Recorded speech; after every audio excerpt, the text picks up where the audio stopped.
If you've had surgery, you might remember starting to count backwards from 10, 9, 8, and then waking up with the surgery already over before you even got to 5.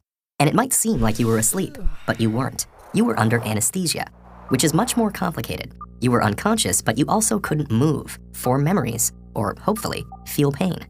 Without being able to block all those processes at once, many surgeries would be way too traumatic to perform. Ancient medical texts from Egypt, Asia, and the Middle East all describe early anesthetics, containing things like opium poppy, mandrake fruit, and alcohol. Today, anesthesiologists often combine regional, inhalational, and intravenous agents to get the right balance for a surgery. Regional anesthesia blocks pain signals from a specific part of the body from getting to the brain. Pain and other messages travel through the nervous system as electrical impulses. Regional anesthetics work by setting up an electrical barricade. They bind to the proteins in neurons' cell membranes that let charged particles in and out and lock out positively charged particles. One compound that does this is cocaine, whose pain-killing effects were discovered by accident when an ophthalmology intern got some on his tongue. It's still occasionally used as an anesthetic, but many of the more common regional anesthetics have a similar chemical structure and work the same way. But for major surgeries where you need to be unconscious, you'll want something that acts on the entire nervous system, including the brain. That's what inhalational anesthetics do. In Western medicine, diethyl ether was the first common one.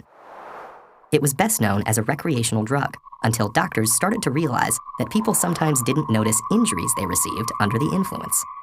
In the 1840s, they started sedating patients with ether during dental extractions and surgeries.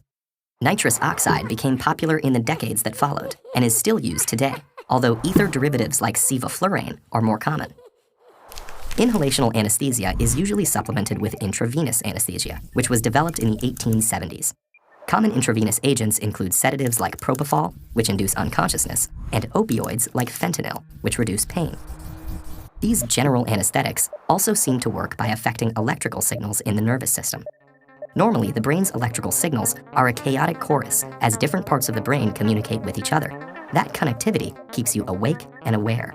But as someone becomes anesthetized, those signals become calmer and more organized, suggesting that different parts of the brain aren't talking to each other anymore. There's a lot we still don't know about exactly how this happens. Several common anesthetics bind to the GABA-A receptor in the brain's neurons. They hold the gateway open, letting negatively charged particles flow into the cell. Negative charge builds up and acts like a logjam, keeping the neuron from transmitting electrical signals.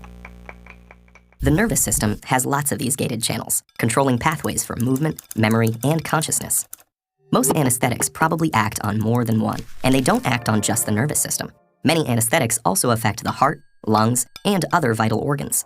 Just like early anesthetics, which included familiar poisons like hemlock and aconite, modern drugs can have serious side effects. So an anesthesiologist has to mix just the right balance of drugs to create all the features of anesthesia, while carefully monitoring the patient's vital signs and adjusting the drug mixture as needed. Anesthesia is complicated, but figuring out how to use it allowed for the development of new and better surgical techniques. Surgeons could learn how to routinely and safely perform C-sections, reopen blocked arteries, replace damaged livers and kidneys, and many other life-saving operations. And each year, new anesthesia techniques are developed that will ensure more and more patients survive the trauma of surgery.